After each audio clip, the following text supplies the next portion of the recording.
ఈ మనీషా గారి కంపెనీలో ప్రాఫిట్స్, లాసెస్ అన్నీ మొత్తం కూడా చాలా తేడాగా ఉన్నాయి అని ఆఫీసర్స్ చెప్తూ ఉంటారు.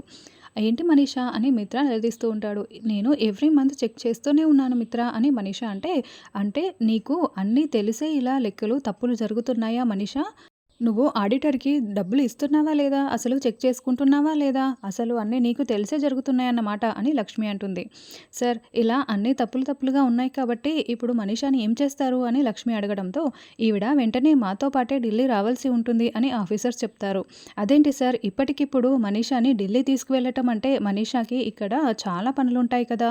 అదేదో ఛాలెంజ్ చేసినట్టు ఈ ఇంట్లో అసలు ఉండనివ్వమన్నట్టు ఢిల్లీకి తీసుకువెళ్తే ఎలా సార్ అని లక్ష్మి అంటుంది. ఒకవేళ ఆవిడ రాను అంటే ఏం చేస్తారు అని లక్ష్మి అడగడంతో అరెస్టు చేసి తీసుకువెళ్లాల్సి ఉంటుంది అని ఆఫీసర్స్ చెప్తారు. లక్ష్మి ఇరుక్కుంటుందనుకుంటే మనీషా ఇరుక్కుపోయిందేంటి అని దేవయాని అనుకుంటూ ఉంటుంది. అరెస్ట్ అంటున్నారు. అయితే పోలీసులు వచ్చే ఉంటారే అని లక్ష్మి అంటుంది. అసలు లక్ష్మి ఇదంతా ప్లాన్ చేసిందా అని దేవయాని మనసులో అనుకుంటూ ఉంటుంది. ఇప్పటికిప్పుడు మనీషా రావటం అంటే కుదరదు కదండీ సార్. కాస్త సమయం ఇవ్వండి అని మిత్ర అంటుంటే, ఇప్పుడు మనీషాకి సమయం ఇస్తే మనీషా ఎవిడెన్స్‌లన్నింటినీ తారుమారు చేసేస్తుందని వాళ్ళ భయం మిత్ర గారు అని లక్ష్మి చెప్తుంది. అటు నుంచి అటే విదేశాలకి పారిపోతే అని లక్ష్మి అంటే, నువ్వు ఆగు లక్ష్మి. సార్ నేను పూచీ ఇస్తున్నాను. 2 రోజులు సమయం ఇవ్వండి. ఆ తర్వాత కావాలంటే మనీషాని నేనే తీసుకువస్తాను అని మిత్ర చెప్తూ ఉంటాడు.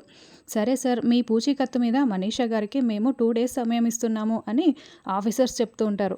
ఈ లోపల ఎక్కడ తప్పు జరిగిందో రెక్టిఫై చేసుకుంటుంది. తర్వాత నేనే తీసుకువస్తాను అని మిత్ర చెప్తూ ఉంటాడు. ఆఫీసర్స్ వెళ్ళిపోతారు. ఈ లక్ష్మి మనీషాకి చెమటలు పట్టించేసింది కదా అని దేవయాని అనుకుంటూ ఉంటే మనీషా చెమటలు తుడుచుకుంటూ ఉంటుంది. చెరపకురా చెడేవు అంటే ఇదే కాబోలు అని జయదేవ్ లోపలికి వెళ్తూ ఉంటాడు.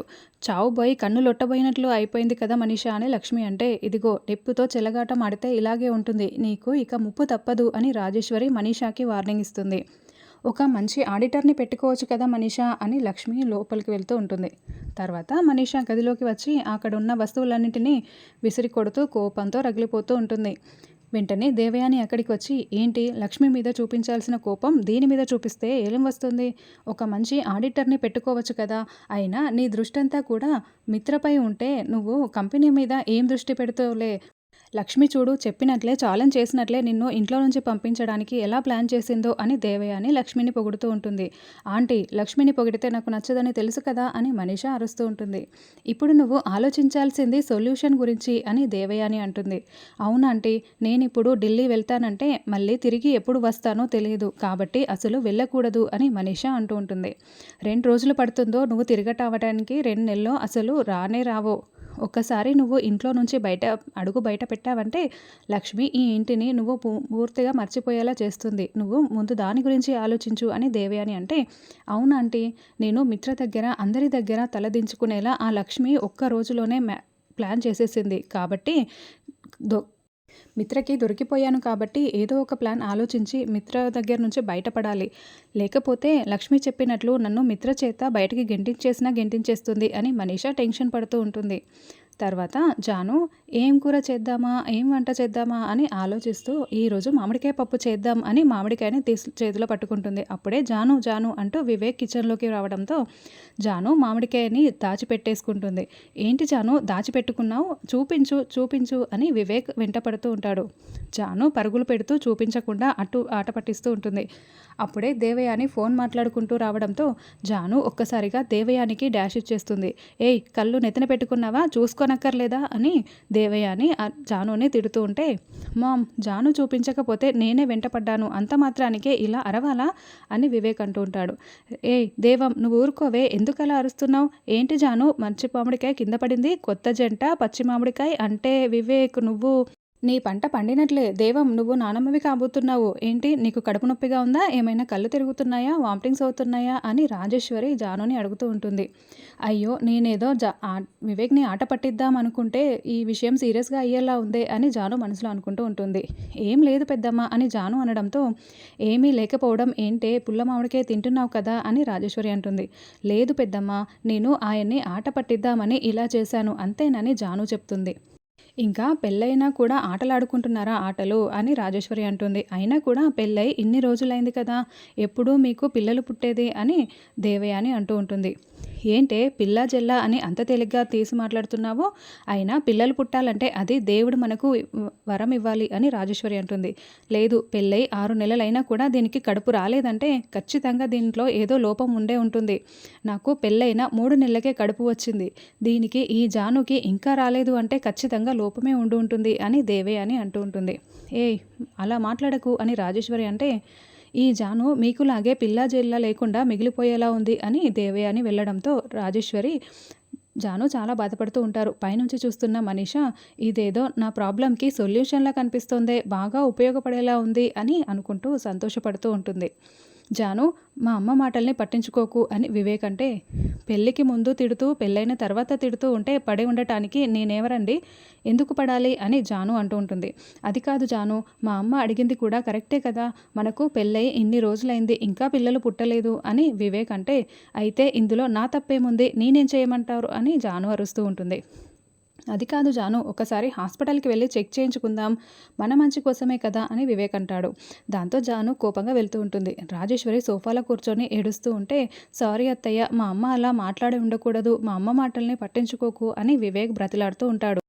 పర్వాలేదురా, మీ చిన్నప్పుడు నేను మీ ఇద్దరిని ఇలా ఈ చేతులతో పెంచి పెద్ద చేశాను. పిల్లలు లేరని నేనెప్పుడూ బాధపడలేదు. మిమ్మల్నే నా సొంత బిడ్డల్లాగా చూసుకున్నాను. ఇప్పుడు మీ అమ్మ నాకు పిల్లలు లేరని చెప్పే వరకు నాకు ఆ విషయమే గుర్తుకు రాలేదు. కానీ నాకంటే వయసు అయిపోయింది. ఇప్పుడు నేను బాధపడుతున్నాను. నాలా జాను అవ్వకూడదు. కాబట్టి జానుని నువ్వు కాపాడుకో వివేక్, కాపాడుకో. నాకు పిల్లలు లేకపోయినా అత్తయ్య అని ప్రేమగా పిలిచే మీరిద్దరూ మేనల్లుళ్ళు ఉన్నారు. లక్ష్మి, జాను ఇద్దరూ పెద్దమ్మ అని ఆప్యాయంగా పిలిచే వాళ్ళు కూడా ఉన్నారు. నాకు చాలు, జానునికి మాత్రం కాపాడుకో అని రాజేశ్వరి చెప్పి లోపలికి వెళ్తుంది.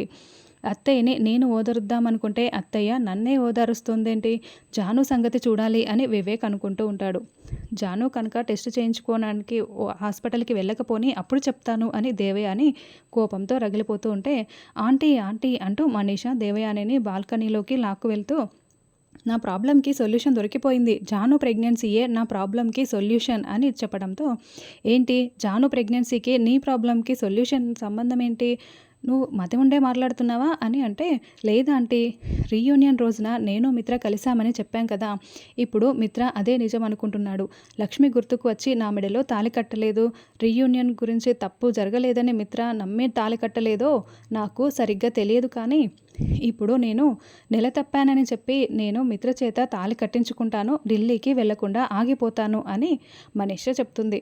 అయ్యో, ప్రెగ్నెన్సీ అంటే లేని కడుపుని ఉన్నట్లు ఎలా చూపిస్తావు మనీష, లక్ష్మి నిన్ను అస్సలు వదలదు, టెస్టులు అంటుంది, స్కానింగ్లు అంటుంది, చాలా కష్టం అని అంటే, వాటన్నింటినీ నేను మేనేజ్ చేసుకుంటానంటే అని మనీష చెప్తూ ఉంటుంది.